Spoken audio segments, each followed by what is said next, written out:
Hello everyone, my name is Alistair Ballantyne and welcome to The Big Soup, episode 4, where we are going to be chatting about why the world needs spirituality in 2025 and beyond. So one of the necessary evils of doing anything in this world right now is having to do about 20 million different things just to get your message out there and just to connect with others on all different platforms and channels and all this kind of stuff. Can't just sit in a cave and be a wizard and play some tunes like I would like to, because we've had enough of being the world's best kept secrets, which goes for many of us. Now, I do a lot of live streaming, particularly over on TikTok. And one of the things that I like about that place, it is very good for community building. The algorithm is excellent and responsive and tends to show you people on the live stream, within a sort of fairly similar geographical location, which is great because I live in the UK and I think it's good to not have certain areas of the world so centralized when it comes to discussions, and particularly around spirituality and practice, because this is a kind of colonization of ideas that we're trying to get away from. But one of the things that I found interesting about the live streams was there's a comment that stuck in my head. Not in that it got under my skin, but it just got me thinking. Obviously, we talk about spirituality, that is the vibe. But someone rolled in and was like, isn't this just a coping mechanism? And I thought, well, no.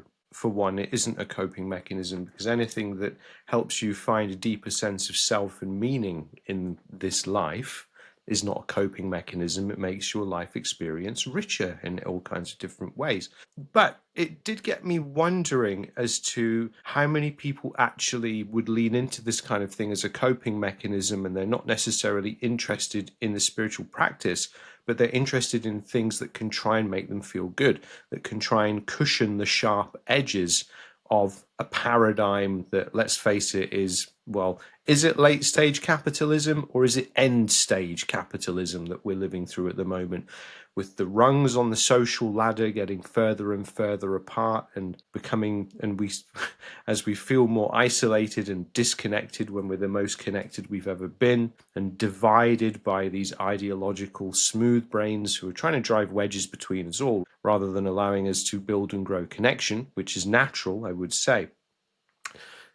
The case for a coping mechanism does sound pretty sweet in that, doesn't it? But, coping mechanisms can come in any form. It can be drink, can be drugs, can be food, can be compulsion, it can be fixations, can be getting lost in your hobbies or whatever. Anything to separate yourself from the harsh daylight of day-to-day life and its minutiae, and the beauty and the horror and the complexity and the simplicity in these spectrums in which we find ourselves living. And for me, spirituality is the thing that unlocks all of this, that helps us seek a deeper reality within the human experience.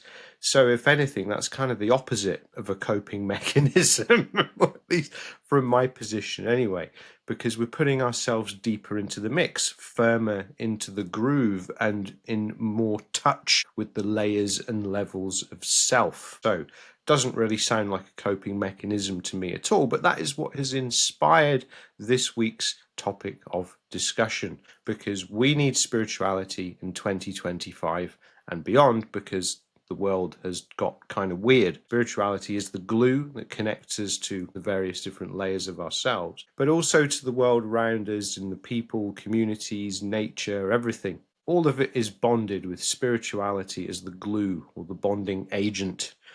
And the more that we forget about this, the more that we kick this into the long grass, the more the problems that we have in this world are continuing. So I wanted to set out that aspect about the question of spirituality being a coping mechanism at the very beginning of this episode, because I would argue for some that it is, when it is a performative spirituality, and the spirituality becomes all about maintaining this construct of a personal world that is separate from the wider world, but you spend an unhealthy amount of energy and focus trying to maintain this world, rather than seeing yourself as having a personal enclave that you can retreat from the wider world when you need that space.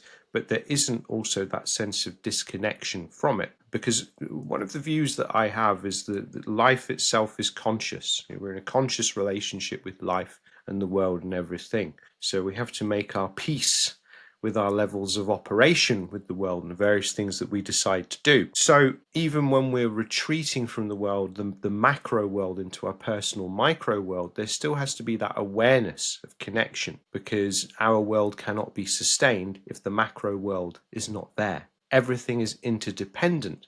And with the way the world's going at the moment, we are becoming incredibly intolerant for anything that doesn't fit in with this precision engineered approach to humanity. The idea that there is an ultimate good and an ultimate bad, an ultimate holy and an ultimate evil.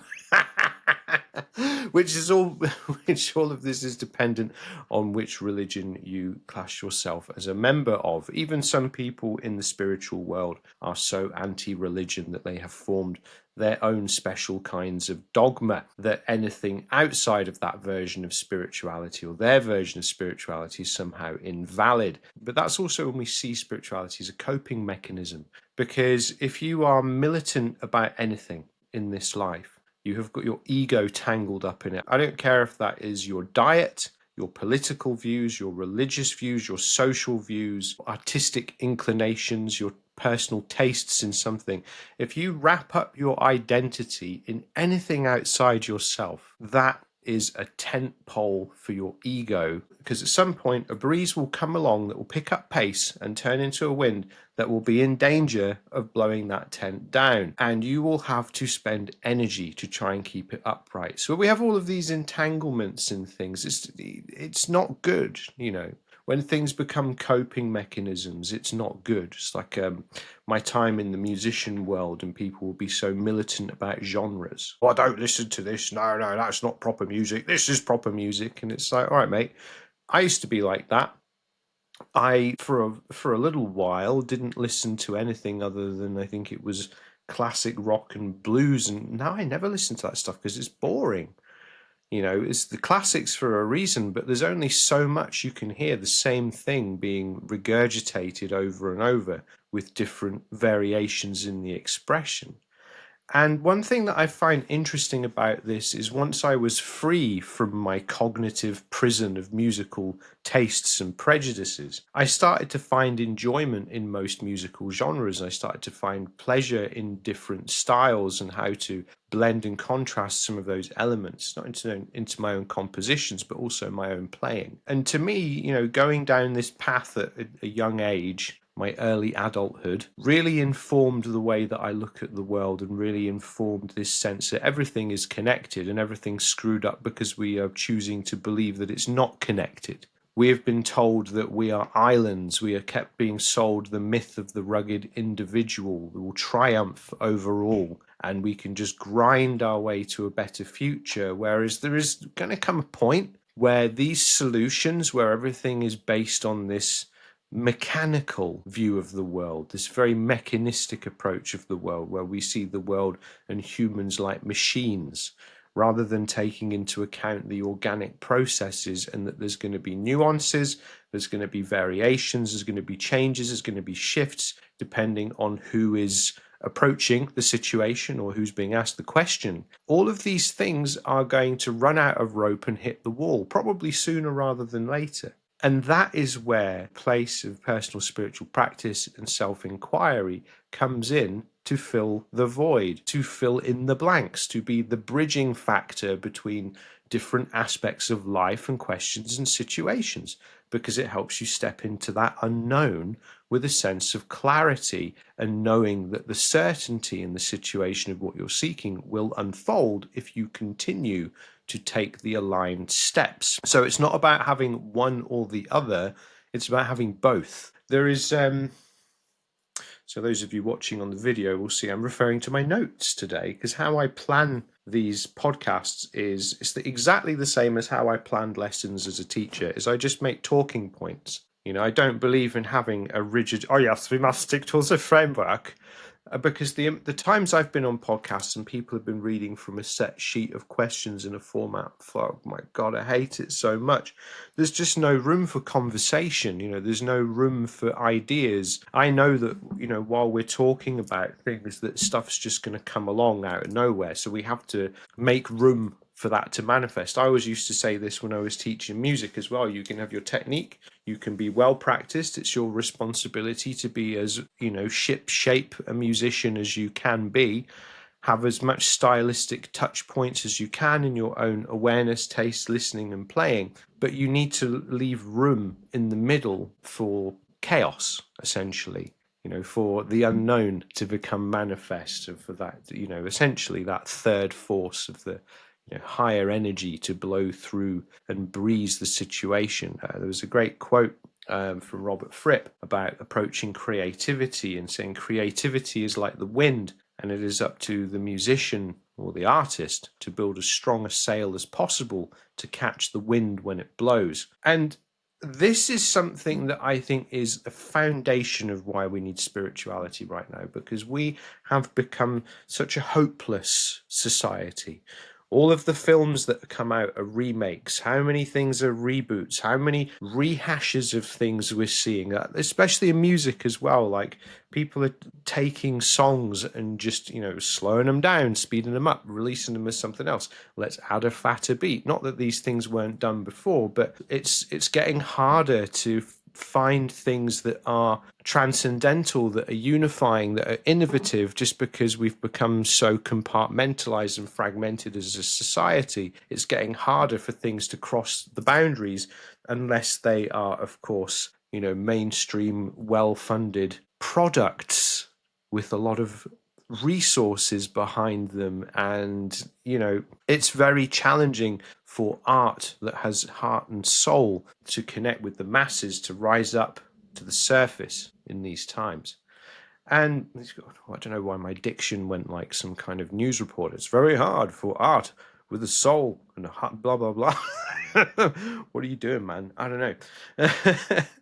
The thing is, right, I saw this quote a little while ago, that the reason that we are a society that has become obsessed with remakes and rehashes of the past is because, from an existential point of view, we are currently unable to imagine our own future. And I think that's a really interesting point, because the systems that we've all grown up with are being challenged, not always in the most positive ways.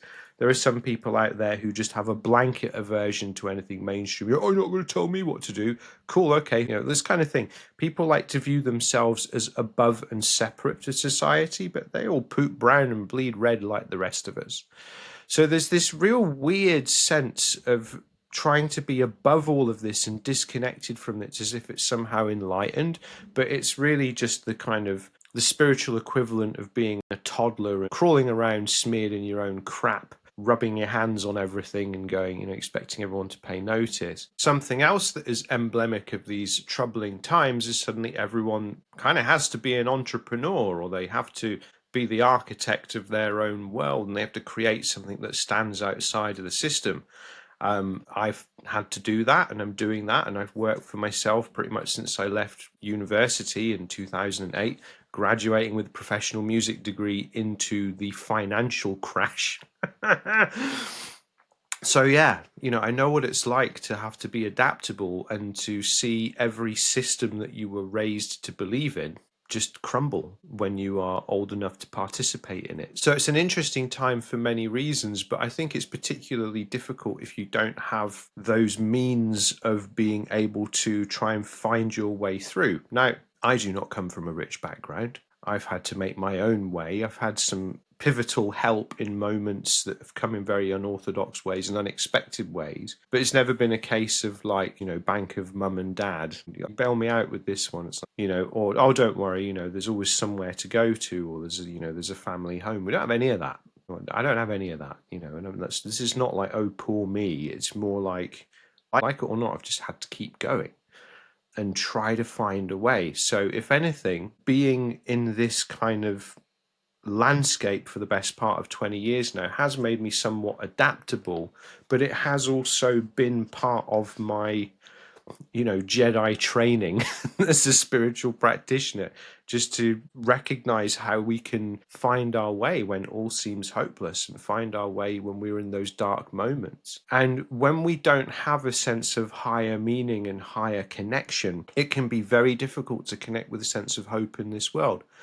I was reading the other day that apparently, like a lot of folks in Gen Z, are turning to religion because they want to believe in something higher. But religion, as we're being presented it en masse, is another structural arm of oppression. Because a lot of the issues that we're having now, where capitalism is devolving through its various means of militarizing to protect itself, we can see that religion is also part of this mechanism and construct as well. It always has been. I'll make that clear. There's a lot of people who are practicing religion that don't go around oppressing others, but a lot of religion was spread by the sword. Doesn't matter if it was today or hundreds or thousands of years ago, that energetic fingerprint remains as far as I'm concerned. And to me, religion was not the answer. It might be the answer for some people, and that's great. I support that. Again, if it is for them, they don't go try put it on other people or try and use it to adopt a stance of superiority for themselves over other people's lives, which they have no concept or clue about.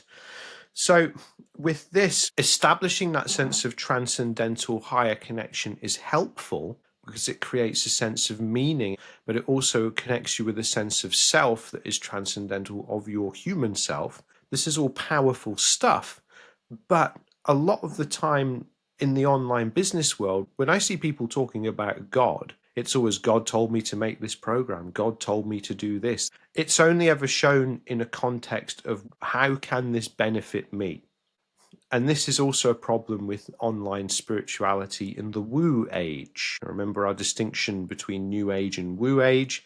The woo age is bad, the new age is okay. Because new age spirituality ultimately, as much as it is a Frankenstein's monster of many things, it is the spiritual climate which I have come up through, so I can't really knock it entirely, but I do knock it when we go off the end of the cliff to the very white supremacist ideas and the very politicized ideas that come along with some of the spiritual things. And then when you call people out and it's like, you sound hateful, it's like, no, my dear.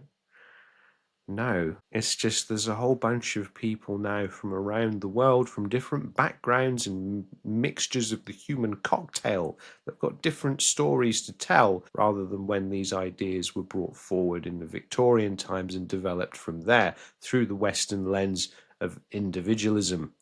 Now, when we're dealing with the woo age in this current paradigm, a lot of the marketing around that spirituality is to do with money and prosperity, and essentially like the manifestation community being a lot of rebranded prosperity gospel stuff, like the televangelists, which, I remember the first time I heard about televangelists being in England, it was through a Frank Zappa record. It was a song, Lonesome Cowboy Bert, about the recently deceased Jimmy Swaggart, may he rest in peace. Because this was about a scandal that he was caught in, of essentially like having sex with prostitutes. And, I'm just talking about this because this is what the song is about. What was it called? Lonesome Cowboy Bert, off the Best Band You've Never Heard in Your Life album. So it was a live track, which was, adapted. And I remember being like, I'm asking my dad, like, what is this? And he's like, oh, it's TV preachers. And I was like, what do you mean? Because we didn't have that over here. And then there was that other song by Genesis, I think, Jesus, He Knows Me, which again was about the televangelists as well. And then, of course, there was that episode of Miami Vice with the TV preachers, and then Star Trek 5, where they go looking for God, and it was inspired by the televangelists and all this kind of thing. So when we're seeing this from outside of that hyper-capitalist culture with the McJesus incorporated arm of it, it looks flipping weird, but it's also very easy to see how a lot of the spiritualism that has come out of that same pool, if you will, is still permeated by these kinds of ideas of like, yes, God will make me a millionaire. Let's do it. Let's make everyone a millionaire. I'll be down for that. Wealth equality. But this is the weird thing. And when when we lean into this stuff in these times that are thriving on isolation and disconnection and separation of everyone, it's turning us further into islands, and it's making the shoreline of those islands turn from sandy beaches where we can land our boats and go and say, hey, what's going on, and meet each other, to sheer cliff faces that no one can get up and onto. And then we wonder why we're so flippin' lonely. So not only do we have the paradigm itself with our economic systems and political systems and everything the way it is at the moment, becoming a smaller and smaller moving target for people to try and actually get themselves through to have a normal life, we're also having the mass sanctioned vision of spirituality that upholds the same ideas and ideologies as the system, but are now on a personal level causing even more problems. And this is the thing that I take great exception to as spiritual practitioner, and also just as a human being. Because when we understand that everyone is connected, everything is connected, and this is where I give religion some credit, because in every belief system, at somewhere in their scriptures, it talks about everyone essentially being like brother and sister, family, love your neighbor, all of this kind of stuff. But then, of course, all of this stuff goes out of the window when you're projecting religion and presenting God through a hyper individualized lens. So none of this stuff is helpful for actually moving society forward. If anything, it is the band tuning up, ready to play on the Titanic just before it hits the iceberg and we have to make a mad dash for the lifeboats. Whereas there are some of us who didn't even get on the ship in the first place. And you are the people that I'm talking to, because I'm one of you. And, I don't like to say that there's divisions in society, but let's be frank. There are people who are turning themselves into Frankenstein's monsters versions of the dream. The work hard enough and you will achieve anything, rather than recognize that some folks have structural privilege to make things easier for them to get ahead in the current system. And thriving in an unequal system without being adequately resourced, being separate from any kind of community, is going to make things a lot harder for you. So a lot of us just got off the boat before it set sailed because it was clear that was never any place for us. If you think of the Titanic, it had the different class systems. A lot of people are in steerage at the back, like third class passengers. They would have never even seen what was going up on board on deck. But then they will go down with the ship and be consumed with it without any hope of escape because they've wedded themselves to the dream.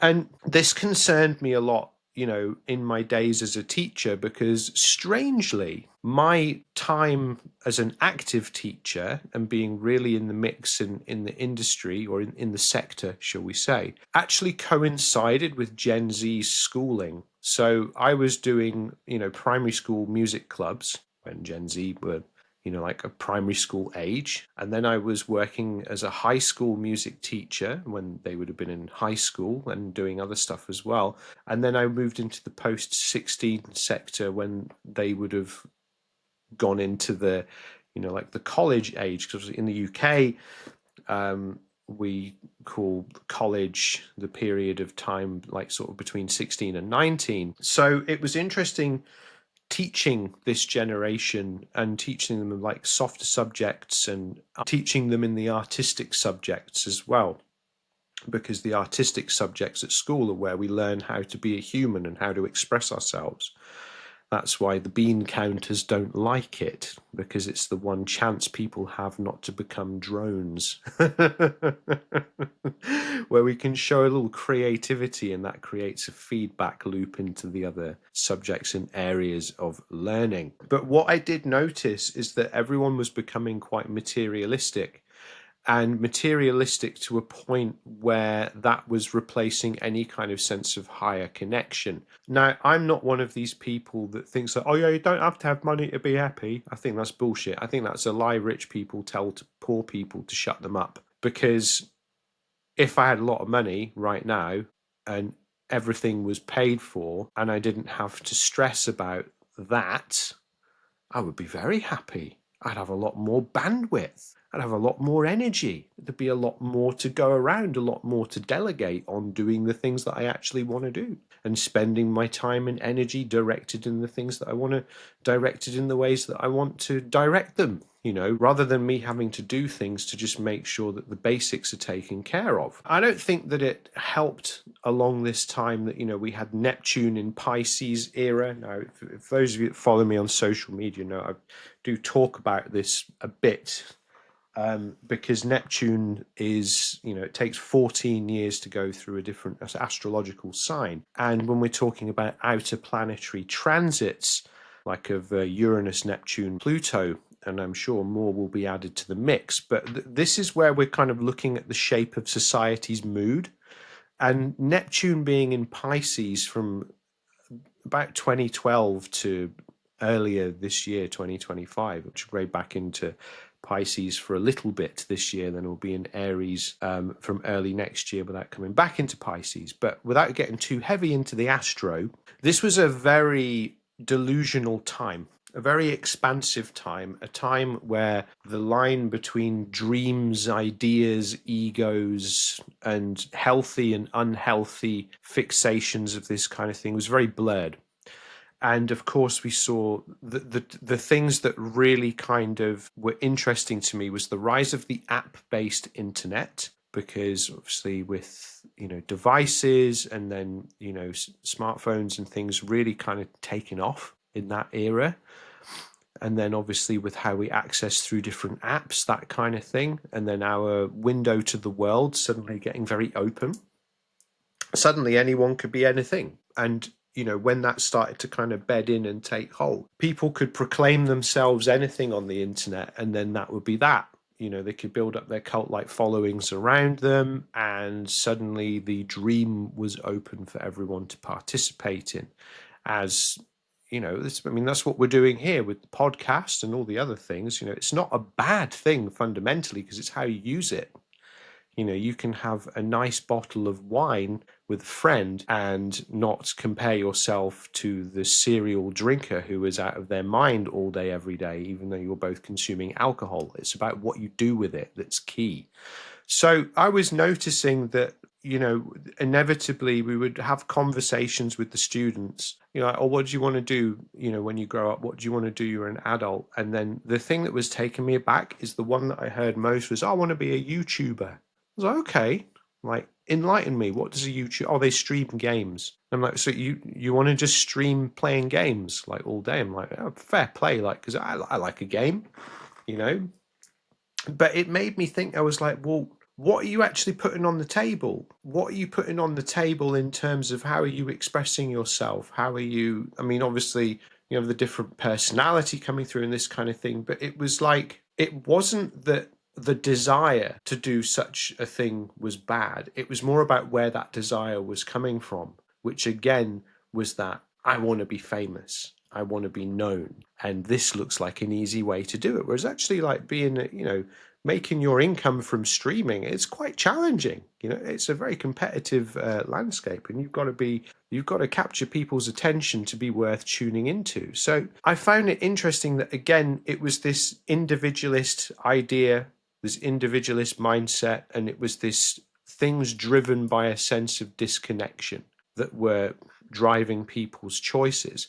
Now, originally, I was going to do this episode about the cages of our own making, which was relating to frothing in the mouth conspiracy theories. We'll save that for another week, because that is a valid discussion that we need to have, because frothing at the mouth conspiracy theories and spirituality are not compatible. So a lot of people going around saying they've had a spiritual awakening and then buying into all the various different crazy stuff, they're not awakened at all. They've kind of used spirituality to gold stamp their delusions. And what's interesting about all of this is when we come back to this idea of the individual's star in ascendancy through social media, Neptune in Pisces, that era, that time, when anything would threaten but because we're doing something that is like this blend between,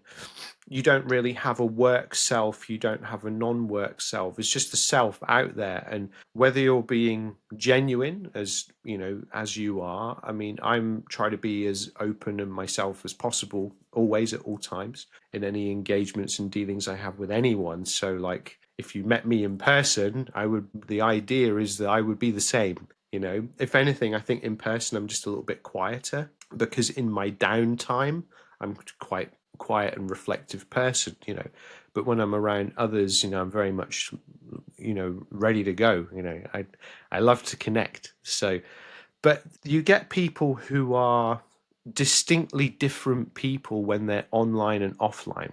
And I don't think that is okay, because one of the things that I noticed around, you know, the Neptune and Pisces era, app-based internet, rise of social media, particularly Instagram, people who were putting themselves out there in this influencer position, because obviously the influencer was something that really kind of rose up in that time. Well, really, would it be fair to just say the human billboard? Previously, these would have been billboard spaces or spaces in magazines or commercials on TV, but now it's the human billboard. These entities came into being in this time, and a lot of the issue there was if you challenged anything about anything to do with them, not only would they freak out and turn into this crazy tornado banshee type energy, because they've built up a cult around them.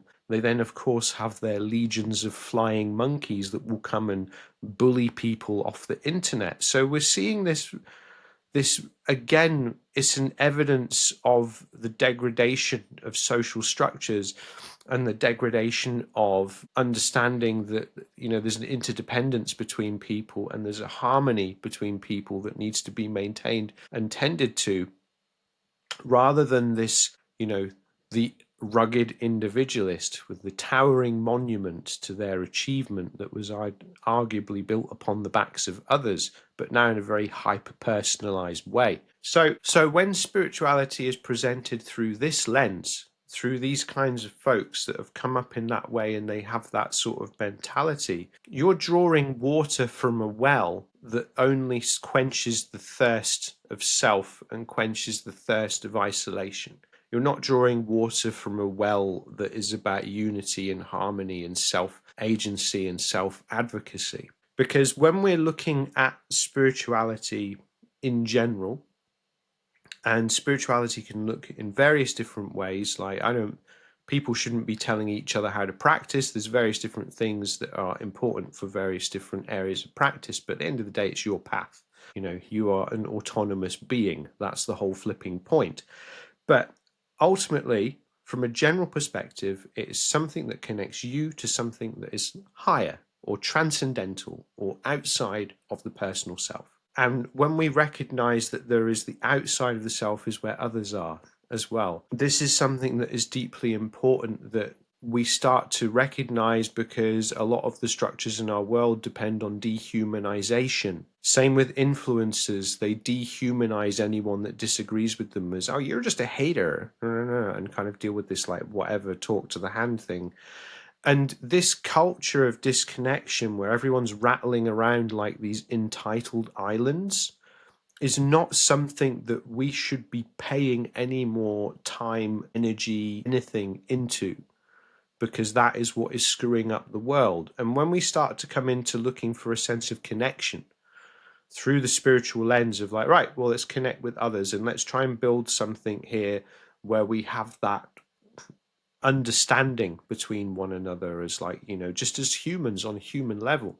This can be challenging now because we've become so conditioned to think that if someone wants to know us, that they want something from us, rather than actually maybe just being like, hey, I like your vibe, let's be friends, let's hang out, let's talk more, let's just be in each other's energy, let's spend some unstructured time together. The beautiful things that cost us nothing, that make us human, have become demonized through this lens of entitlement and this lens of what gives you the right to be in my energy? What gives you the right to be in my life? Well, I say this: what gives you the right to look down on others? What gives you the right to make demands of others? What gives you the right to close off your curiosity about the world and people and the unknown, and then punch down on others who have chosen and in some cases fought hard to remain open? It is the sad fact of our times that we've become the jailers of our own prisons of isolation, because without that sense of curiosity, without that sense of spiritual awareness of ourselves and of the glue and how everything can be a spiritual experience and can inform life at deeper layers, rhythms, and textures, we are cutting ourselves off to so much potential. We're cutting ourselves off to so many experiences, opportunities, friends, for flipping heck, there's so many interesting people out there that if you are not willing to see outside your own very limited walled garden that's built up around you because of the ideas that other people have planted about what life is supposed to look like, what people are supposed to be like, rather than a case of it's actually we're all just vibing. And sometimes bringing a vibe to the table is more than enough, because if we're all bringing the same thing, it's flipping boring, man. But this is the tragedy. There was quite recently, I will share with you a story. Seeing as we already mentioned astrology today, I think we'll mention it again. I'm a curious guy, curious and philosophical human being. One thing I realized was that I think I can be a little bit too idealistic sometimes. And, we do need idealism in these times. We need hope. We need a bit of optimism. We need some blue sky thinking. We need things that are not encumbered by nonsense and small mindedness, but we also need to be realistic. And one of the things that I got frustrated with is over the past year, as I have been walking the path as a single man at the age of 40 and really kind of learning about life again and finding out who I am again after, the end of a nearly 7-year relationship. It's a good chunk of time, is that I noticed that some of the people that I used to knock about with had changed, and not for the better. Because one of the things that I said to myself when I was single again, I was like, right, there's some connections that I think that, dust has gone over them and I don't like that. And I'm going to try and sort it out. And I'm going to try and just, come into this very open-hearted and just, try and rebuild the bond here. And for the most part, everyone was like, Al, amazing, good to see you, good, you're looking good, and obviously as time passed, like, yeah, oh, this is amazing, you seem like your old self again, and everything's, lots of positive things. The good friendships are the ones that you just pick up like nothing happened, because I don't experience relationship degradation, which is not a kink for those of you dirty-minded so-and-sos out there. But it's the idea that if you don't speak to someone in a while, that supposedly the relationship degrades. It doesn't for me. It's always like I could not talk to someone for 3 years and I would be so happy to see them, and I would talk to them as if I'd only just seen them yesterday. But some people do have that because some people are weird. And there was a couple of connections where was relatively close to, and then trying to get that sort of ball rolling again. I was very open with them. I was like, hey, let's talk more, let's do more stuff, let's do all this. And then they just came to a point where I was like, well, this is all fair and well, but it's clear that, I'm barking up the wrong tree here. And where this relates to the astrology is that I saw an astrologer posted a video about people with Cancer rising and a Scorpio moon, because your rising sign is the sign that's coming over the horizon when you're born.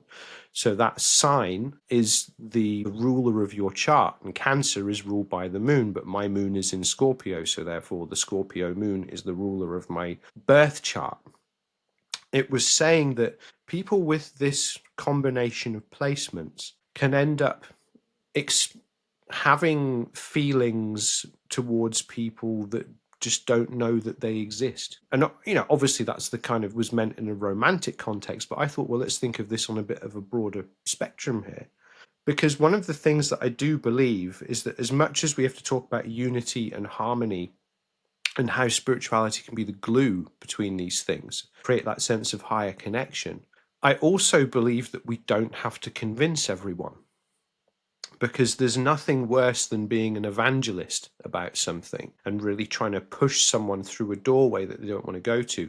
I believe in making the space that you're operating in, your energetic space, like it was a house or a room, really inviting, and people are welcome to come in. But if they're going to come in and track mud all over the carpets, I'm going to throw them out and they're not welcome back. That's just how I operate. And it got me thinking. I was like, well, I can't delegate time and energy when it's coming from my heart, whether that is friendship or it is romantic curiosity or anything on that spectrum, to anyone who is just, immersed this very kind of like me first attitude of the system that, we're again living as islands. And I had to make some hard decisions, because there was a few folks that I was genuinely like, yeah, really looking forward to seeing them again. And then I take things that what people say at face value. So if someone's like, yeah, that sounds great, we'll do something, and they'll be like, yeah, cool, let's do it, and then I'll follow up on that. But then when they're weird about it, to me, it then doesn't make sense, because I think that one of the other issues that we have in this culture is relationships have become transactional. Now, this is going to be a theme that we come back on, because this is one of the big sins of our world right now, is we don't connect with people from that place of heart and just enjoying each other's company. It seems to be that a lot of people will connect with others based on where they think that someone else can take you or what you can give to them. And of course, I noticed this a lot in the musician world. The music industry is terrible for this. It's just brown nose central. And then again, in the online business world, we've spoke a bit about that before, but it's this thing. And then in the friendship world, in the relationship world, we're judging people based on things that are just unrealistic. One of the big metrics for success for me is, do people feel safe in your presence? And over the years, that is something that I have tried to really focus on, is in like, how do people feel when we are in each other's presence? I'd like people to feel safe. We screw up sometimes and all of these kind of things, but we're all works in progress. And the important thing is that we keep going in a progressive direction, and we keep trying, we don't give up, and we take accountability for where we've fallen short.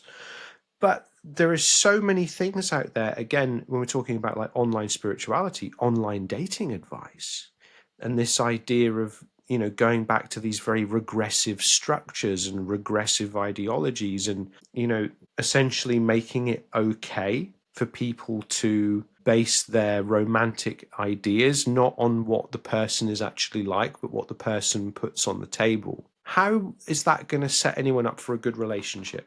Like, at all? How is that going to set anyone up for a good connection? Because, of course, we need the basics covering. Of course, we live in a society that, runs on money. Of course, we need to make sure that there is security. Of course, you want to be with someone who's got their whole vibe together. These things should be a given. But suddenly, everyone wants like, oh yeah, I want the 6'5" man that works in finance, all this kind of thing. And it's like, yeah, sure, if that's what you want, but I don't think that's what a lot of people do. I think people want to be provided for, and people want to feel safe. And I think people are feeling that because of how unequal the system has got. And I don't believe that looking for ways to solve a structural problem with a personal life solution, let alone a relationship, matters of the heart, the most human thing that we've got, the connection to one another and love, to be bastardized in such a way. It's insane to me, And I find it quite interesting to see this sort of thing play out. Personally, I will be quite happily not getting a relationship again for a long time, just because the last one, I thought that was my person. And then when your person is not your person anymore, if you're plugged into yourself, you honor that, because it's like someone died. The version of yourself that was in that situation is the person who died. So you have to essentially rebirth yourself and go through that process. So I would only get involved with someone now if they ticked a lot of boxes for me, but all of those boxes are like more about energetic stuff rather than physical material things. Of course, I would like to not be with someone who uses me as an emotional regulation tool.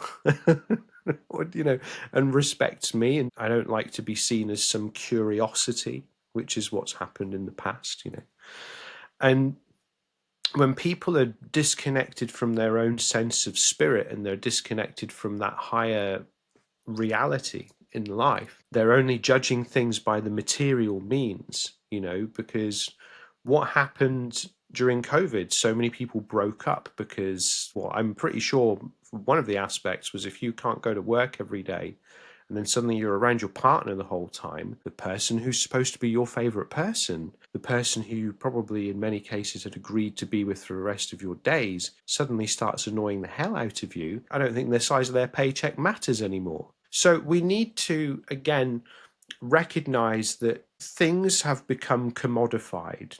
Everything in our entire life has a price. Everything in our entire existence has a sense of, this is the supposed value. This is the market value. This is the value of this commodity. Do you invest? Do you want the return on your investment? No. Shut up. Human relationships are not like that. You meet each other where you're at and you go on the journey, and however long that journey is up to the people involved in the relationship. And I wish more people would allow themselves to self-define what love is and self-define what relationships supposed to look like and self-define what they need. Because for me, one of the things that was really important with spirituality was when I self-defined my path, the things that I believed in, the things that made sense to me, the things that spoke to me, the practices that sustain me, the beliefs that help me move forward, everything else started falling into place. And again, it's like I said, I don't think we should completely deny the material world, but we need to have it in balance with everything else. In tarot, we have the 4 suits. We have the wands, the cups, the swords, and the pentacles. The pentacles deal with the element of earth, but because every card has got a gold coin on it, it's been reduced to money in this very commodified individualist mindset. Whereas when we think about the element of earth, it is the physical reality, it's the material reality. Wands represents fire, action, drive, and will. Cups represents water, which is emotions, flow, creativity. Swords is air, so it's the mind, intellect, conversation, logic, and how we mentally approach challenges. And then having the 4 of those together is where we have the balance and the harmony. So for me, and on my background and path, cups and wands was never a problem. Swords, I had to work at a bit, expressing myself clearer. And now pentacles is the main focus for me because it's about the physical embodiment and actually getting out there and promoting my work consistently, because I just go through these various different stages of being out there, then pulling back because it's just too much, because it didn't feel right. But this is why, when we have a spiritual connection and we have a spirituality, we allow ourselves to take our own time. We allow ourselves to go through our own processes. We allow ourselves to set the pace, if you will. Because when we are thinking of everything in commodified terms, suddenly everything has a shelf life. Every decision has a shelf life. Everything needs to be done in a certain flow and in a certain time frame, rather than actually allowing yourself to slow cook something. Like, you wouldn't rush, like, for example, if you had an amazing bottle of wine that was world-renowned producer for quality, you wouldn't be producing that wine one year and decide to make it really fast, because all of the things that made it good needed to happen slowly, but we wanted the return of the investment now, because then you'd end up with a crappy bottle of wine that would probably do more damage to the overall project and what had been built in that trust over the time. And we need to adopt a bit of that ourselves. Sometimes it's good to just jump and go for it and things will iron themselves out. But if you're in service of a higher personal calling, you need to go on your own time frame. You need to go at your own pace. You need to recognize that no one else is going to be able to dictate that for you. You have to do it for yourself. So not only do we have this weird culture of isolation, we also have this moment that when we want to step into a higher, more expanded reality, we have to go into a place of perceived isolation. It's the difference between, solitude and being alone, and being isolated and being lonely. On the face of things, it might look the same to the outside observer. But when you've got stuff locked in, things that you're moving towards and things that you're focusing on, that becomes a very different proposition indeed. Which, that's something I've struggled with, because I don't like being disconnected from the action. But at the moment, what I need to focus on is slightly different. So I dip in and I dip out and I do different things. But that is something that has driven me to distraction before over the years. So as we make some changes, do things different, have a bit of a more mature focus towards things, shall we say. So when we have that sense of spirituality, it allows us to pop out of our day-to-day lives, the day-to-day grind, that sense of the mundane, but the mundane is where the magic is, and when we recognize the magic in the connections of everyday life, we recognize that there is so much more going on in this world than we give it credit for. And what I find interesting there is people will so readily fill their time with distractions, going and doing different things, always on the move, but they don't sit with themselves. And I personally believe that part of the reason is that people are shying away from deep connection. Everyone's like transient, commodified connection now. But part of the reason people are not building stuff in the same way, or they're not, they're not appreciating that everyone has nuances, everyone has got different things that they are skilled at or challenge them, or they're working on, or they're just not connected to. People are expecting to find the perfect complementary match in another person. People are expecting to receive something from another person, rather than recognizing that a lot of these vibes that we can generate with people require us to have that deep personal connection with ourselves. I don't think a lot of people know who they are. I think that they know who they are based on the projection of arbitrary factors and virtues that are supposedly the desirable traits of within the protected group of this is the ever shrinking margins of normalcy, which of course is where everyone is using each other and is superfluous to one another. As long as you're climbing up the pyramid of skulls, remember the inverted pyramid as well, visions of the future from episode 1. This is all old world stuff. And this is a lot of how that old world mentality is staying alive. Trying not to earworm myself with disco when I say that. So we need spirituality now, because not only does that allow us to meet ourselves at those levels and layers, within and without, it also allows us to embrace others where they are at as well. And that's something that I noticed is a big change for me going deeper into the spiritual journey, was accepting people, not expecting things of people, and not getting bent out of shape if someone didn't see the world in the same way as me. That's something I have noticed. There is a stark difference between the mentality in the countryside and the mentality in the city. And I'm in a privileged position right now that I live in the countryside, but I'm also in the city quite a lot. And a lot of my life is in the city. And they are two different worlds. They're seeing the worlds in different ways, but ultimately it is a gap in understanding. And if we are going to move forward as a society, we need to bridge that gap. Different values, different concerns, but also recognizing that it's actually okay to see the world in different ways. And when we turn it to be not okay, that's where people go towards the margins and the extremities with those who they believe represent their views, but actually just want to have power over them and dominate. So they will appeal to them through these ideologically emotional driven windows. So they will then go and give them their vote and thumbs up and sweep them into power. So what is very tricky here is, again, without that sense of spiritual awareness, you start judging people with the same brush. You start judging people by your own standards. You start thinking that we all have to conform to certain ways of thinking. And then we get into this strange culture of people that believe that they have their finger on the pulse and hands on the wheel of change, but they're not giving space for other people to talk and be involved in the discussion because their views might be contrasting, or maybe they don't align on all points.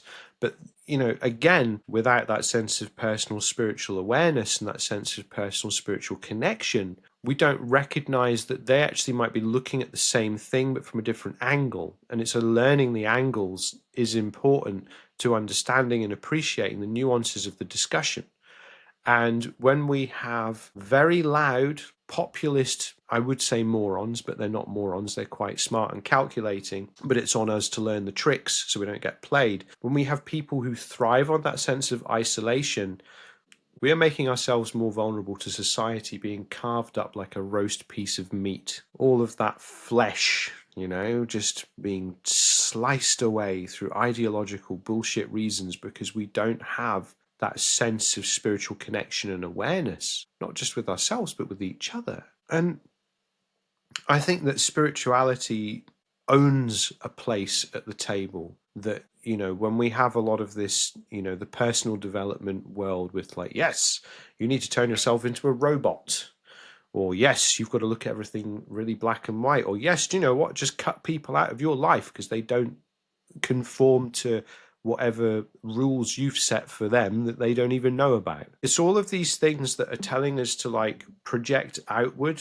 the shortcomings that we have with ourselves. If we had a sense of spiritual connection in the conversation and dialogues around that, we would recognize that we cannot embrace imperfection in ourselves if we're not willing to embrace imperfection in others. So a lot of the gaps of understanding and a lot of the flashpoints of conflict and the trigger points of collision between people could be cushioned and alleviated, and in some cases eliminated, with developing this sense of personal spiritual awareness, because then we start to see that people are coming from similar places. There's more that connects us than separates us. We have a hell of a lot more in common with each other on this planet than don't.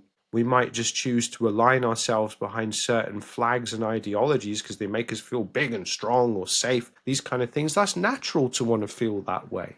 I don't begrudge anyone wanting to feel that. It's when they start to use it as a stick to beat others, we have a problem.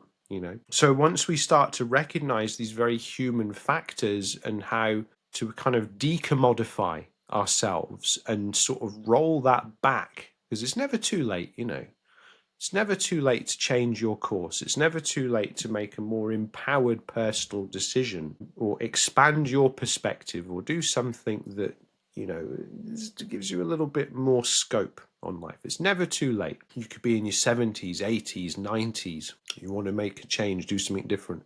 It's fine. Do it. Until you're in the ground, you've got time, It just looks different. And this is one thing that I think is a virtue about our times right now, because it's not all bad, But with the amount of opportunities and avenues open to us right now, we can do anything at any time. It's just on us to figure it out and, make the right choices when it comes to moving ahead, and who to learn from, who to get guidance from, who to help us find our way through the various different landscapes here.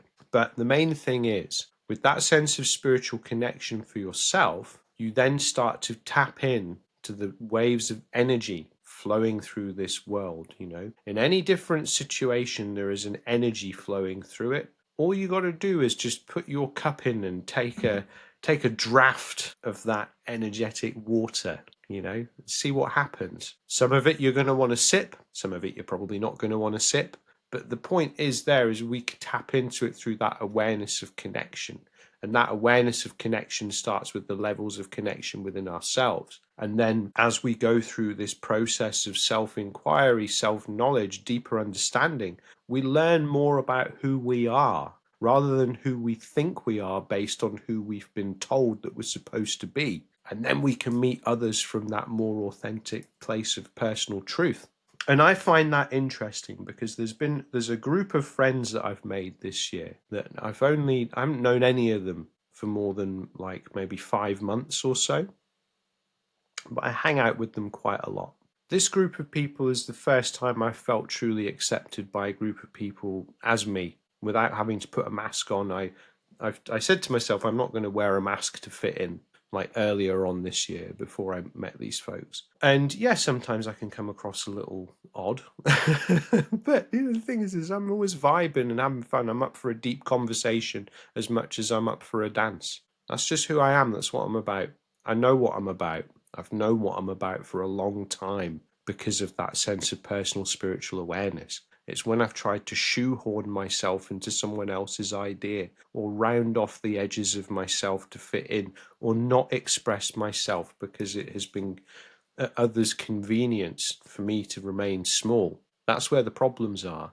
And without that sense of spiritual self-connection and that knowledge, we don't, how can we take up space in the world that is our own space if we can't even allow ourselves to inhabit our own energy, because we don't have the awareness of what our own energy actually is, or the texture of that energy, or how that filters through into the different aspects and elements of the human experience? How can we ever meet someone in any context from that place of openness and truth if we don't have that openness and truth with ourselves? And that's where we can start to turn the corner and start to see the wheels turning in society from a different way. And we can play the game. We can still play the game.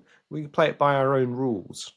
I was speaking with another practitioner friend a little while ago, an amazing practitioner. And she said to me, people just want to know how to thrive within the system as themselves. They don't necessarily want to know, how to become like a reincarnated high priest of Atlantis with all of this magical thinking stuff. We'll talk about magical thinking on one of the episodes for sure. But they want to know how to be aligned within themselves. They want to know how to be realized within themselves. They want to know how to actually be themselves within the construct of the system that we find ourselves in, so they can thrive. And I agree with that, because as much as it's about change and turning the wheel, we also still need to be a participant in the world, but we got to do it on our own terms. We got to do it in a way that we're moving in our own energy. I always like that Japanese proverb about the three faces. We wear one face to the world, one face to our closest loved ones, and one face only to ourselves. And I thought, well, what if we just wear one face all of the time? But maybe we could see it as like a percentage of intensity. We're not going to be 100% all of the time. We might be 10% in one situation, or 30 or something. But that is still a distillation of the true essence of self. You're still choosing to be yourself. It's just like you're mixing it in a cocktail. This cocktail requires 2 shots of me. Okay, so this is like I can be 50% of my fully open self in this situation, so I know how I can kind of be.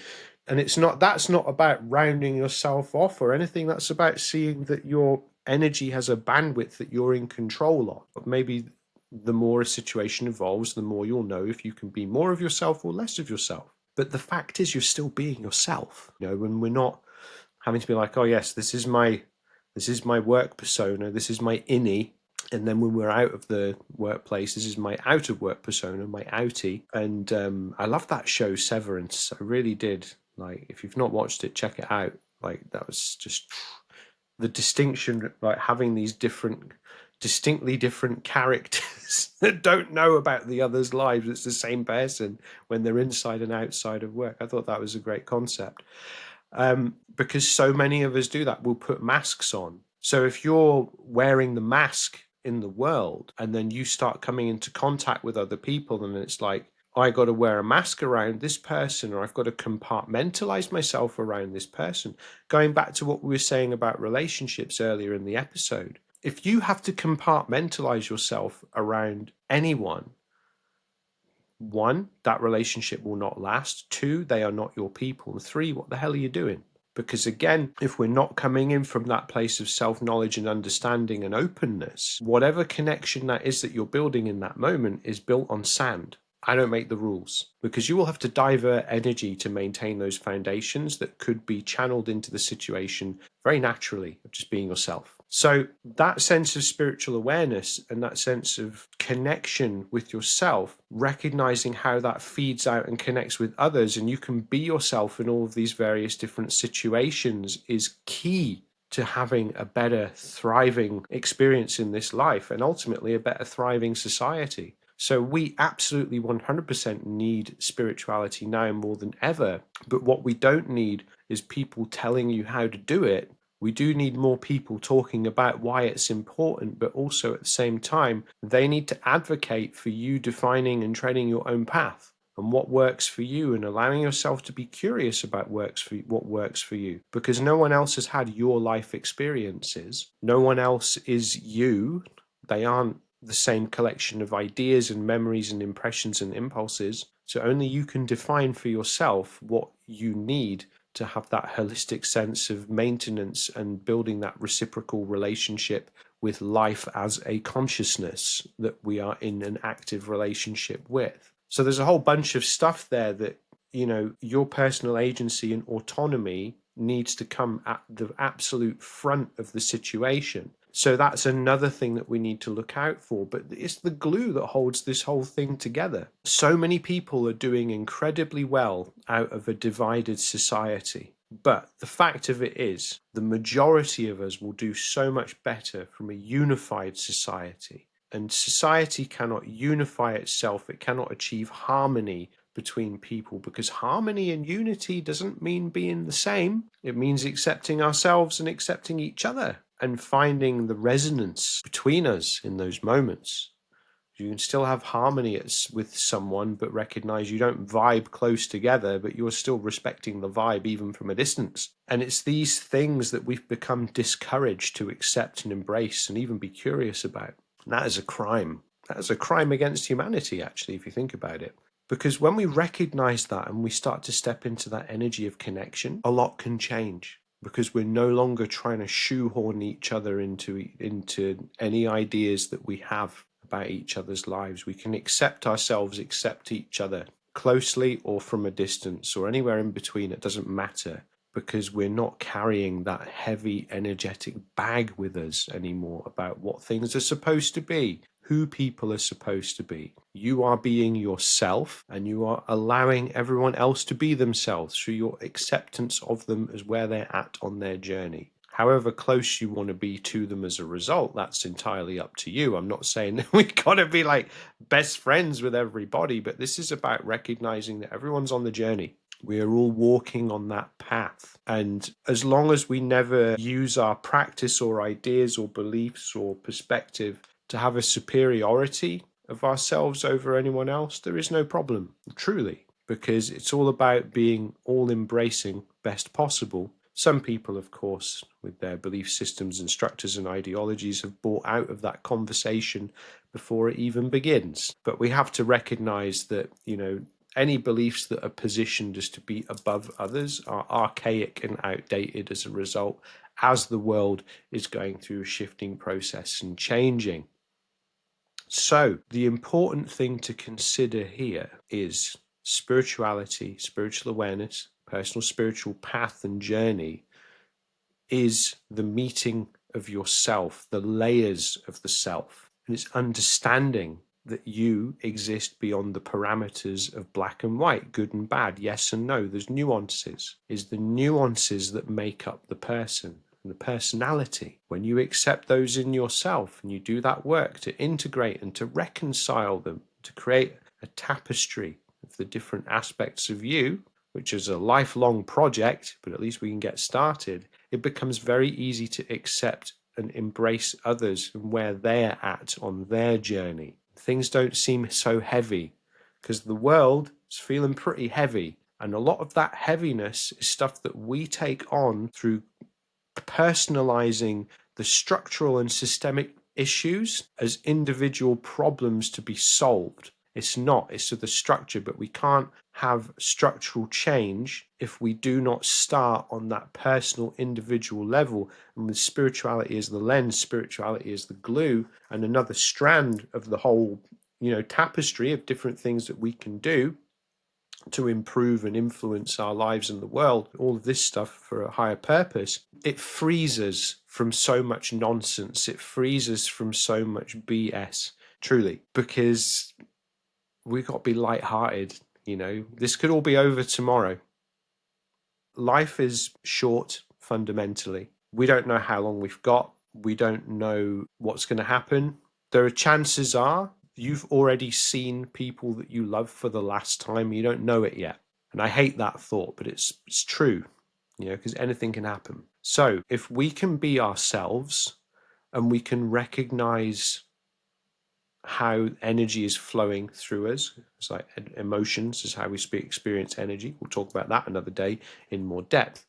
And when we recognize the flow and impressions that we have between different situations and different people, and being accepting of ourselves and accepting of others, that is the thing that can start to drive the structural change, because it informs us to make decisions. It informs us to make our own decisions, to make our own choices, to truly be free thinking individuals, not people who claim to be free thinking, but are actually just being told what to think. Again, that's another topic for another day, free speech and free thought, which is just not, because the people talking about that kind of thing only want it for their protected group and no one else, which is not free speech and not free thought. Is it? Nothing worse than hypocrites in this world, as far as I'm concerned. Rules for thee and not for me is not a vibe. So, to drive this whole thing forward, the evolutionary course of humanity, the change, the blossoming, the maturation of this one stage into the next, as we become more connected, the consciousness increases, all of these wonderful things that people talk about as if it's some amazing time, but we have to do the work. We got to do the hard work. We got to roll up our sleeves, and spirituality gives us a vessel to do that.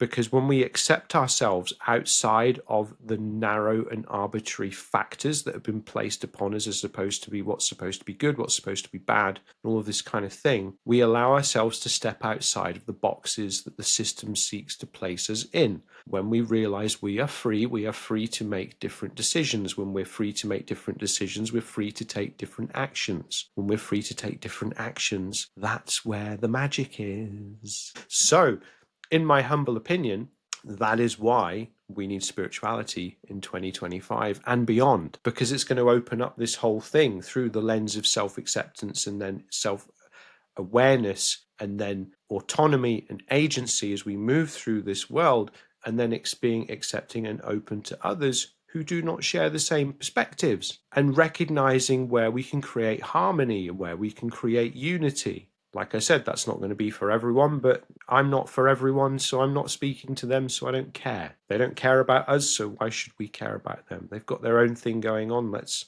get a bigger thing going on, something more of a vibe, something more inclusive and representational, something with a bit of rhythm. And spirituality is the thing that puts you in touch with the rhythm of your soul.